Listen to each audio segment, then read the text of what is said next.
ఇప్పుడు మీరు ఉద్యమ సంఘ నేతగా ఉమ్మడి రాష్ట్రంలో అన్ని పార్టీలను చాలా దగ్గర నుంచి చూశారు. ఇందాక మీరు రాజశేఖర రెడ్డి గారి మ్యాగ్నానిమిటీకి చెప్పారు. అలాగే ఏదైనా సందర్భం ఉందా తెలుగుదేశం చీఫ్ ఆయన ముఖ్యమంత్రిగా ఉన్న సమయంలో ఉద్యోగ సంఘ నాయకులతో ఆయన వ్యవహరించిన తీరు మీరు ఎప్పుడు అంటుంటారు, ఆయన సీఈఓగా కన్నా కూడా పొలిటికల్ లీడర్గా ఆయన ఎప్పుడు వ్యవహరించలేదు. ఒక్కటేంటంటే దాంట్లో రాజశేఖర రెడ్డి గారు కానీ చంద్రబాబు నాయుడు గారని ఉద్యోగులకు సంబంధించి ఆలోచన చేసినప్పుడు రాజశేఖర రెడ్డి గారు ఒక నిర్ణయం తీసుకున్న తర్వాత రాజశేఖర్ అనేవాడు ఆయన ఏంది తీసుకున్నాడు నా నెత్తి మీద పడేస్తాడు నేను బాధపడలేక వస్తున్నాను అనేవాడు రాజశేఖర్ గారు. ఆ విషయంలో ఏంటంటే చంద్రబాబు నాయుడు గారు ముందు ఒక నిర్ణయం ఇచ్చే ముందు కమిట్మెంట్ ముందు అన్ని ఆలోచన చేసుకుని ఇది ఇవ్వగలము, దీనికి ఫైనాన్స్ రిసోర్సెస్ మనం బిల్డప్ చేయగలం అన్న తర్వాత ఆయన ఫైనాన్స్ సంబంధించి చెప్పేవాడు, లేనప్పుడు చెప్పేవాడు కాదు.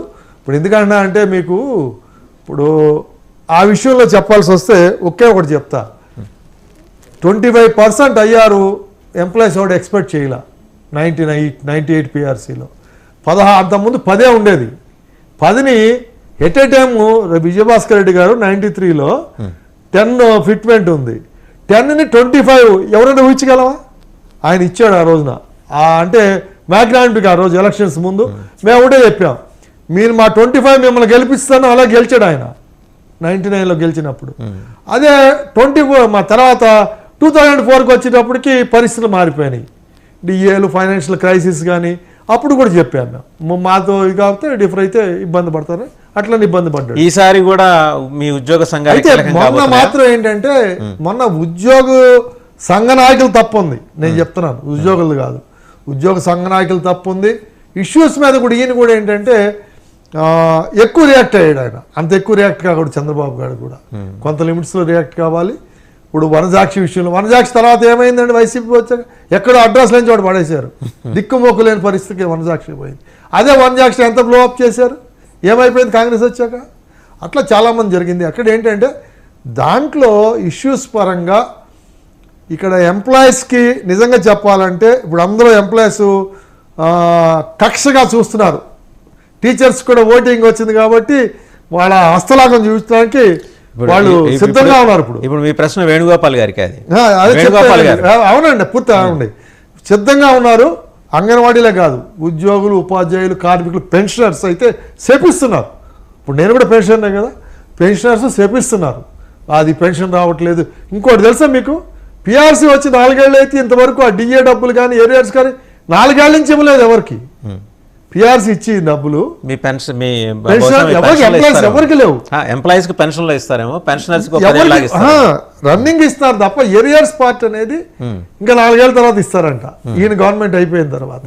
అవి అలాగే ఉన్నాయి.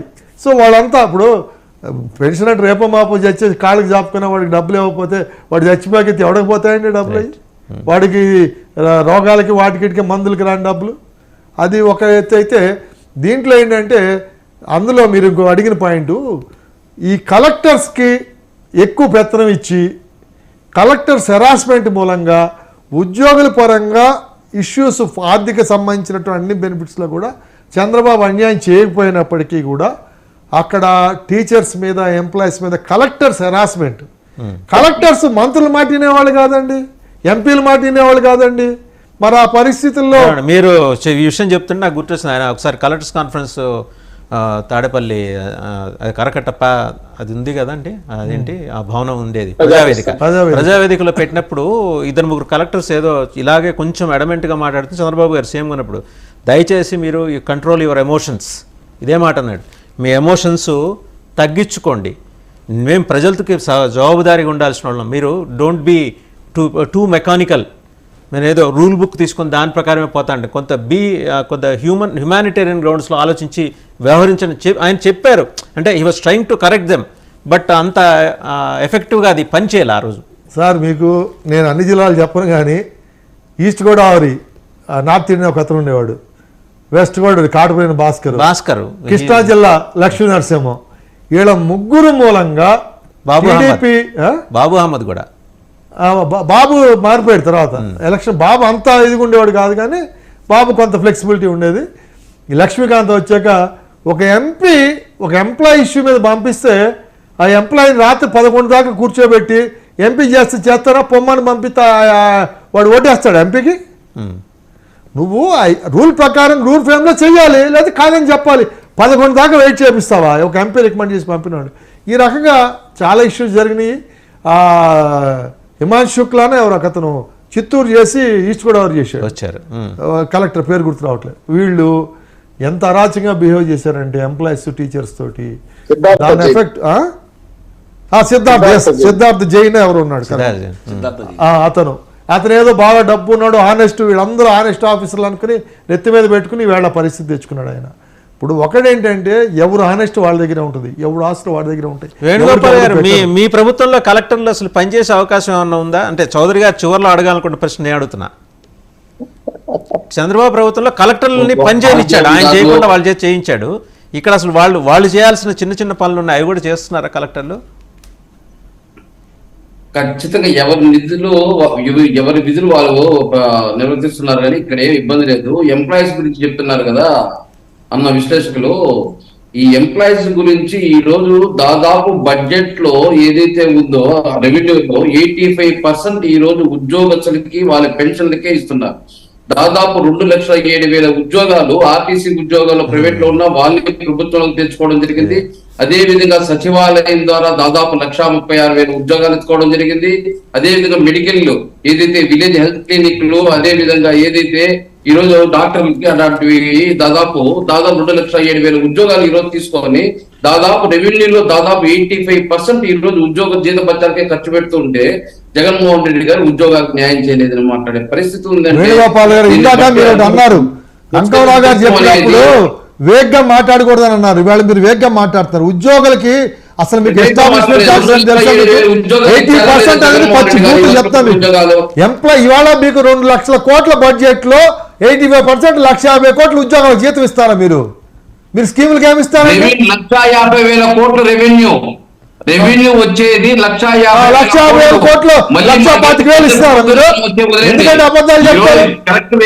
ఇటువంటి అబద్ధాలు రాజశేఖర రెడ్డి గారు ఏనాడు ఇటువంటి అబద్ధాలు చెప్పరా? మీరు జగన్మోహన్ రెడ్డి గారి ప్రభుత్వంలో రాజశేఖర రెడ్డి కొడుకుగా ఇటువంటి అబద్ధాలు ప్రచారం చేస్తారు. అది పచ్చి బూతు. నేను చెప్తా, టోటల్ గా ఎంప్లాయీ జీతభత్యాలకు ఇచ్చేది రెవెన్యూ. దీంట్లో రెవెన్యూ అంటే మీరు సెంట్రల్ కూడా కలుపుకుని చెప్పాలి. అన్ని కలిపి చేస్తే 30-40% మించి జీతభత్యాలకు ఇవ్వట్లేదు. మిగతా అన్ని ఇప్పుడు జగన్మోహన్ రెడ్డి విమాన ఖర్చులు అన్ని ఎంప్లాయీ జీతాల కింద స్పెషల్ ఖర్చులు, లండన్ ఖర్చులు, లేదా మంత్రుల ఖర్చులు అన్ని ఎస్టాబ్లిష్మెంట్ ఛార్జెస్ అంటారు. ఆ జీతభత్యాలు కాదండి. మీకు తెలుసుకోకపోతే తెలుసుకుని మాట్లాడండి. వేగ్గా మాట్లాడొద్దు. మీరు అన్నారు ఇందాక, వేగ్గా మాట్లాడకండి. ఒకే ఒక్క నిమిషం. సలహాదారులు ఎంతమంది అండి? సలహాదారుల జీతాలు ఎంతమందికి ఇస్తున్నారండి? వాళ్ళు గతంలో ఎక్కడ పనిచేశారండి? ఒక్కసారి 5 లక్షలు. ఇప్పుడు ఎంత ఖర్చు పెడుతున్నారండి? దీనివల్ల ఏమైనా ఉపయోగం?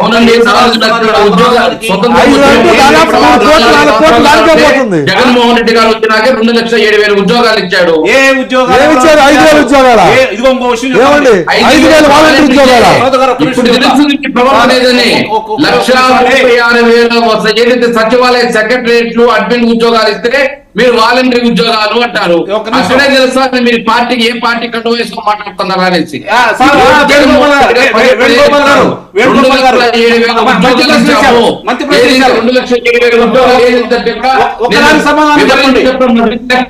చెప్పండి సార్.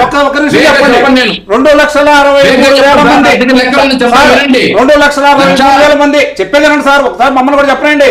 2,63,000 మంది వాలంటీర్లకి సాక్షి పేపర్ వరకు సాక్షి పేపర్ లాభాల్లో ఉందా నష్టాల్లో ఉందా? ఈ రోజు సాక్షి పేపర్ లాభాలు ఎలా వచ్చింది? మిగిలిన పరిశ్రమలు ఎందుకు నష్టాల్లో ఉన్నాయి? ప్రభుత్వ రంగ సంస్థలు ఎందుకు కుదేరేవి? దీనికి సమాధానం చెప్పండి. 2,63,000 మంది రోజు 2 పేపర్లు కాడికి 5,20,6,000 లాభాల్లో పరిగెత్తా ఉందా? చంద్రబాబు నాయుడు ఉన్నప్పుడు లాభాల్లో పరిగెత్తుతా? మీ చంద్రబాబు నాయుడు ఉన్నప్పుడు ఇవన్నీ లాభాలు ప్రభుత్వ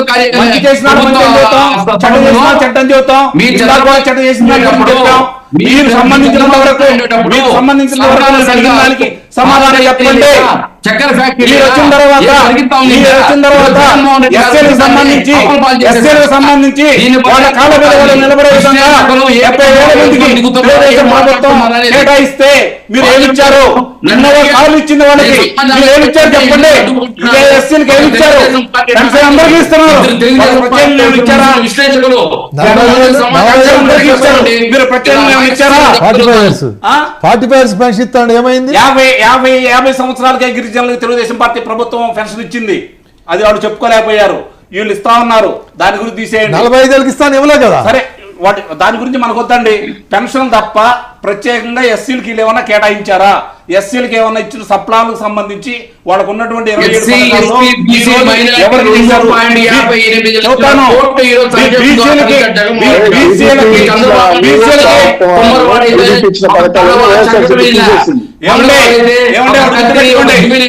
గుర్తుపెట్టుకోండి. 13 పక్కా పోరాలు కట్టారు బీసీల కార్పొరేషన్లకి, వాళ్ళకి కార్యక్రమాలు పెట్టారు. ఈ రోజు పడవలు కావచ్చు 90% సబ్సిడీ తోటి. ఇగో ఈ వేణుగోపాల్ గారు, మీరు ఈ రకంగా మాట్లాడితే రాజశేఖర రెడ్డి ఏనాడు కూడా ఉద్యోగుల వ్యవహారాల్లో కానీ ఈ రకంగా మాట్లాడలేదు. అదే వాళ్ళు చర్మలు చెప్పబోతున్నారు. ఉద్యోగుల విషయంలో రాజశేఖర రెడ్డి గారు ఎప్పుడు కూడా మీరు మాట్లాడినట్టు మాట్లాడలేదు. కాబట్టి మీరు రాజశేఖర రెడ్డి వారసులుగా చెప్పుకునే అర్హత కోల్పోతున్నారు. మీరు రాజశేఖర రెడ్డి వారసులుగా చెప్పుకునే అర్హత మీరు కోల్పోతున్నారు. మీరు రాజశేఖర రెడ్డి పేరు చెప్పుకునే అర్హత మీకు లేదు. ఇవాళ ఉద్యోగుల విషయంలో రాజశేఖర రెడ్డి గారు ఎప్పుడు ఇట్లా మాట్లాడలేదు. రాజశేఖర రెడ్డి గారు ఏ రోజు కూడా ఆయన ఉద్యోగుల విషయం మాట్లాడలేదు. మీరు మాట్లాడుతున్నారంటే మీరు రాజశేఖర రెడ్డి వారసులుగా చెప్పుకునే అర్హత మీకు లేదు. ఇవాళ శరణులమ్మకే అర్హత వస్తుంది, శరణులమ్మకే అర్హత వస్తుంది, కానీ మీకు రాదు. ఇవాళ ఎప్పుడైతే మీకు 4.5 ఏళ్ల ఉద్యోగుల్ని రాజశేఖర రెడ్డి గారు చూశారో మీరంటే చూశారో అనేది ప్రతి ఉద్యోగికి తెలుసు, ప్రతి నాయకుడికి తెలుసు. కొంతమంది నాయకుల్ని జేబులో వేసుకుని మీరు మాట్లాడకండి. 638 ఉద్యోగాలు రెగ్యులర్ ఉద్యోగాలు ఇచ్చారు. 37,987 ఉద్యోగాలు ఇచ్చారు. 3,71,777 అవుట్ సోర్సింగ్ ఉద్యోగాలు ఇచ్చాడు. ఒక్కసారి రిపీట్ చేయండి, లెక్కలు రిపీట్ చేయండి. అసెంబ్లీలో జగన్మోహన్ రెడ్డి గారు